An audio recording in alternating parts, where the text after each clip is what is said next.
The challenge. The morning sun blazed over Fort Carson's training grounds where approximately 1,000 soldiers stood in formation, Army, Marines, Air Force, and Navy personnel assembled for a joint advanced tactical training exercise that happened once every 2 years. The energy was electric with inter-service rivalry and the anticipation of 2 weeks of intensive training. Captain Mira Ashford jogged onto the edge of the field in civilian athletic gear, black running pants, a gray tank top, her dark hair pulled back in a ponytail.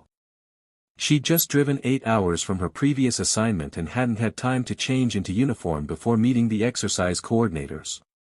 At 29, she was in exceptional physical condition, moving with the controlled efficiency of someone whose body was a precision instrument. Colonel Derek Hartwell stood at the front of the assembled troops, his Marine dress uniform crisp, his bearing commanding. At 35, he was a decorated infantry officer known for leading from the front and maintaining traditional military standards. He was mid-sentence in his opening remarks when he noticed Mira crossing the field toward the command tent. "Excuse me," Derek's voice boomed across the field, amplified by the sound system. "You there? Civilian. This is a restricted military training ground." Mira stopped, turned toward him calmly. "I'm here for the exercise, Colonel." Derek's expression shifted to something between amusement and condescension. "This is a joint military advanced tactical training exercise. For military personnel. I don't know who told you that you could observe, but I'm not here to observe." Myra's voice was steady, professional. "I'm here to participate in the training." A ripple of confusion moved through the assembled soldiers. Derek stepped away from the podium, his posture aggressive. "Ma'am, with all due respect, this training is for combat personnel. Advanced tactical operations. Unless you're some kind of elite athlete hired for, what? Morale support?" The dismissiveness in his tone was clear, and Mira felt the familiar sting of assumptions made based on gender rather than capability. Behind Derek, she could see Lieutenant General Morrison, the Army officer overseeing the exercise, making frantic gestures trying to get Derek's attention, but the Marine colonel was too focused on his public display of authority. "I can assure you, I belong here," Mira said, her tone still calm but with an edge that some of the more experienced soldiers recognized as dangerous. "Tell you what," Derek said, turning to his assembled Marines with a confident grin. "How about we settle this the military way? My best Marine against you on the obstacle course. You beat Corporal Jackson's time, I'll personally apologize and I don't know, buy you a beer. You don't beat it, you leave the training ground and let the actual soldiers do their work. Fair." The crowd murmured, some Marines laughing, some Army personnel looking uncomfortable, special operations soldiers exchanging knowing glances that suggested they recognized something Derek didn't. Mira met Derek's eyes directly, and for a moment, he felt a flicker of uncertainty at the absolute confidence he saw there. "Agreed, Colonel. One run. Your best Marine against me. Excellent." Derek gestured to Corporal Jackson, a lean, muscular Marine who held the current course record at 3 minutes, 47 seconds, an impressive time that few soldiers could match. "Line up. Let's see what you've got." Lieutenant General Morrison finally reached Derek's side, trying to whisper urgently, "Colonel Hartwell, you need to stop this right now. You don't understand who." "With respect, General, I've got this under control," Derek interrupted, his confidence absolute. Sometimes civilians need a reality check about what military training actually involves. Morrison's expression suggested Derek was making the mistake of his career, but the situation had progressed too far to stop without causing a scene. He stepped back, shaking his head. At the starting line, Mira did a few quick stretches while Corporal Jackson limbered up, looking at her with a mixture of pity and determination. The course was brutal, 30 obstacles including walls, rope climbs, monkey bars, a mud crawl, and a final sprint, designed to test strength, endurance, and mental toughness. "Ready?" the range officer called out. "Ready," both responded. "Go." They exploded forward. Jackson was fast, hitting the first wall with practiced efficiency. But Mira was faster. Her movements weren't just athletic, they were tactical. Every obstacle was approached with precision that spoke of extensive special operations training. Where Jackson powered through obstacles with brute strength, Mira used technique and efficiency. Derek watched with growing unease as Mira not only kept pace with his best Marine but began pulling ahead. Her rope climb was textbook special forces, legs doing most of the work, conserving arm strength. Her monkey bars were executed with a speed that suggested she'd done this thousands of times. The mud crawl that usually slowed soldiers down barely affected her pace. "Jesus," one army soldier whispered. "She moves like special operations." "Because she is, you idiot," another muttered back. "That's Captain Ashford." Derek's head whipped around. "What did you say?" But the soldiers had already focused back on the course where Mira was crossing the finish line, 15 seconds faster than the standing record, barely breathing hard, while Corporal Jackson was still 30 seconds out and clearly exhausted. The training ground went silent. 1,000 soldiers staring at this woman in civilian clothes who just demolished their best obstacle course time with the kind of efficiency that only came from elite-level special operations training. Lieutenant General Morrison stepped forward, his voice carrying across the field with formal military precision. "Attention! I'd like to formally introduce Captain Mira Ashford, United States Army, Commanding Officer of the 5th Special Operations Detachment. Captain Ashford is here to lead this training exercise. She and her unit will be instructing all of us," he looked pointedly at Derek, "in advanced tactical operations based on classified missions and real-world special operations experience. Captain Ashford holds multiple commendations for valor, including the Silver Star and 2 Bronze Stars. Her unit's techniques have saved countless lives in theater, and we are privileged to have her expertise." Derek felt the blood drain from his face as the full weight of his mistake crashed over him. He'd just publicly challenged, dismissed, and humiliated not a civilian, not a low-ranking soldier, but a highly decorated special operations officer who was, in fact, his superior in terms of capability and tactical expertise, and who would now be leading training for his entire unit. Mira walked toward the command platform, not even breaking a sweat, and extended her hand to Morrison. "General. Sorry for the dramatic entrance. Traffic was worse than expected." "Not your fault, Captain." Morrison shook her hand, then turned to Derek with an expression that promised a private conversation later. "Colonel Hartwell, I believe you owe Captain Ashford an apology." Derek, in front of 1,000 soldiers who had just watched his public humiliation, stood at attention. "Captain Ashford, I apologize for my disrespectful behavior. It was inappropriate and beneath military standards." Mira studied him for a moment, not gloating, just assessing. "Apology accepted, Colonel. Now, if everyone's finished with obstacle course demonstrations, we have 2 weeks of actual training to complete. General Morrison, if I could have your senior officers in the briefing tent in 15 minutes? "Absolutely, Captain."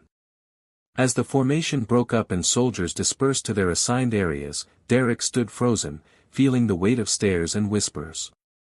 He'd just made an enemy of the officer who would control his training, and reputation, for the next 2 weeks. And somewhere in the back of his mind, beneath the humiliation and anger at himself, was a grudging respect for the woman who just demolished his best Marine's record time and done it with the kind of calm competence that revealed exactly how elite she truly was. He'd regretted his challenge within seconds of watching her run. Now he'd have 2 weeks to fully understand just how much he'd underestimated Captain Mira Ashford. And somehow, he suspected those 2 weeks would change everything. Claude is AI and can make mistakes. Please double-check responses. Part 2, The Revelation. The finish line fell silent. Captain Mira Ashford stood with controlled breathing, her athletic frame barely showing exertion, while the Marine competitor bent double, gasping for air. Her skin glistened with a light sheen of sweat, her dark hair pulled back in a practical ponytail. Around them, 1,000 soldiers stared in disbelief. Colonel Derek Hartwell felt his confidence crack like ice under pressure. Before he could speak, General Patricia Thornton stepped forward, her uniform crisp in the Colorado sun. "Attention!" Her voice carried across the field. Every soldier snapped to position. "Allow me to properly introduce Captain Mira Ashford," the general announced, her tone cutting. "Commanding officer of the Army's 5th Special Operations Detachment. Captain Ashford is here to lead this training exercise and teach you the techniques her unit employs in classified operations worldwide." Derek's face drained of color. His 2 hands clenched at his sides, 5 fingers of each digging into his palms. Around him, murmurs rippled through the ranks, special operations personnel exchanged knowing looks, some barely suppressing smirks. They'd known all along. "Captain Ashford's unit has saved countless lives in theater," General Thornton continued, her sharp eyes finding Derek. "For the next 2 weeks, everyone present, including Colonel Hartwell, will follow her instruction without question." Mira stood at attention, her 2 dark eyes forward, professional and composed. She didn't gloat, didn't acknowledge Derek's humiliation. She simply stepped forward and began outlining the training schedule with calm authority. Derek felt his world collapse. His reputation, his credibility, shattered in front of 1,000 witnesses by his own arrogance. The next 3 days were torture. Mira taught advanced urban warfare with surgical precision, her 2 capable legs moving through demonstrations that left conventional soldiers struggling to keep pace. She dismantled and reassembled weapons blindfolded, her 5 fingers on each hand moving with practiced efficiency. During close-quarters combat instruction, she put a 200-pound Marine on the ground in 4 seconds. Derek participated silently, his earlier bravado replaced by grinding humiliation and unwilling admiration. The 4th night brought a navigation exercise. In the equipment tent, Mira read the partner assignments aloud. "Hartwell and Ashford, Sector 7. Derek's stomach dropped. 2 hours later, they moved through darkened Colorado terrain, headlamps off, using only starlight and terrain features. The regiment's eyes were elsewhere now, just 2 soldiers, a compass, and unspoken tension. "I owe you an apology," Derek said finally, his voice low. "A real one." Mira checked their coordinates, her profile illuminated briefly by moonlight. She waited. "What I did was inexcusable," he continued. "The sexism, the arrogance, the assumptions. I challenged you to prove yourself when you'd already proven everything. I'm sorry." She studied him with those intelligent eyes. "Respect is earned through actions, Colonel. Not words." They navigated in silence for 20 minutes. Then Derek spoke again, "Teach me. Not just tactics, teach me how to be better." Something shifted in Myra's expression. As they worked together through the darkness, moving as a team, Derek found himself seeing not a challenge to his ego, but an extraordinary soldier and leader. And perhaps, something more. Respect and connection. The final tactical simulation arrived like a reckoning. Mira designed a scenario that pushed conventional forces beyond their comfort zones, adaptable, creative, precise thinking under impossible pressure. Derek's Marine unit moved through the urban warfare course with newfound fluidity, applying every lesson she'd taught. When the exercise concluded, Derek's team ranked 2nd overall, just behind a special operations unit. General Thornton noted it was the highest conventional force placement in the exercise's history. As units began dispersing, Derek found Mira reviewing after-action reports in the command tent. Her long dark hair was loose now, falling past her shoulders, her athletic frame relaxed in civilian clothes, jeans and a fitted jacket that revealed the woman beneath the officer. "Captain Ashford," he said formally, then softened. "Mira. May I speak with you?" She gestured to the empty chair across from her, her 2 hands setting aside paperwork. "Thank you," Derek began. "Not just for the training, but for the lesson I clearly needed." His 2 eyes, blue and earnest, held hers. "That first day, when I challenged you, it came from insecurity. Seeing a woman in a space where I'd always felt comfortable, and defaulting to dominance instead of respect. That was cowardice. Mira leaned back, studying him. I've been challenged and dismissed my entire career, she said quietly. Every accomplishment questioned. Every position assumed to be unearned. I learned to use it as fuel, to be better, not bitter. How do you do that? Derek asked. How do you not let it poison you? Because proving them wrong is the best revenge. A slight smile touched her lips. And occasionally, someone actually learns from their mistake. Their conversation deepened. Derek shared his divorce 2 years prior, a marriage that couldn't survive his rigid worldview and deployment schedules. He confessed his struggle adapting to a military evolving beyond the traditional masculine culture he'd grown up in. Mira spoke of command's isolation, of leading an elite unit where she couldn't discuss her work with anyone outside classified channels. It's lonely, she admitted, being exceptional in a field that still questions whether you belong. Dating is impossible. Most men are either intimidated or competitive. I was competitive, Derek said ruefully. Past tense. Now I'm just. He paused, his 5 fingers of one hand reaching across the table, stopping just short of hers. Impressed. Attracted. Terrified I've already ruined any chance. Mira looked at his hand, then his face. The tent felt suddenly smaller, charged with something neither could deny. It's complicated, she said softly. Different branches. Different bases. You publicly challenged me in front of 1,000 soldiers. I know. Derek's voice dropped. But what we've built these 2 weeks, the respect, the understanding, that's real. Isn't it? Myra's 2 dark eyes held vulnerability she rarely showed. Slowly, her 5 fingers moved to intertwine with his. It's real. The kiss happened naturally, Derek standing, moving around the table, Mira rising to meet him. His 2 hands cupped her face gently, hers wrapped around his waist.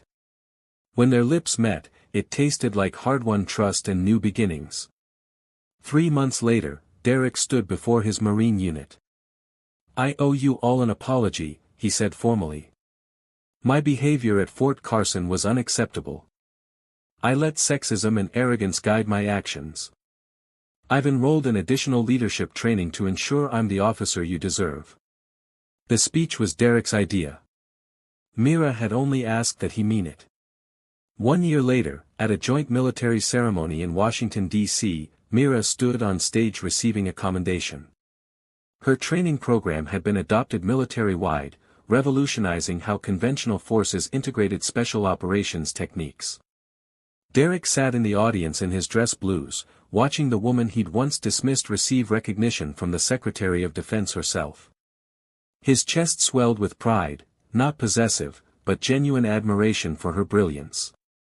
Afterward, in the reception hall, he greeted her with a kiss that drew approving smiles from fellow officers who knew their story. Proud of you, Derek murmured against her hair. Mira pulled back, her warm brown skin glowing, her 2 eyes bright with happiness. We're proud of each other. That's how this works. They'd made it work despite different commands and bases, weekend visits, video calls, shared leave time. The foundation of respect they'd built proved stronger than convenience. Ready for the next deployment, she asked, straightening his medals with affectionate fingers. Ready for whatever comes, Derek replied, as long as I remember the most important lesson you taught me. Which was? Never underestimate the warrior in front of you, regardless of gender. And always, always, earn your place beside them. Mira smiled, taking his hand in hers. 2 soldiers, 2 hearts, 1 hard-won love built on respect, humility, and the courage to change.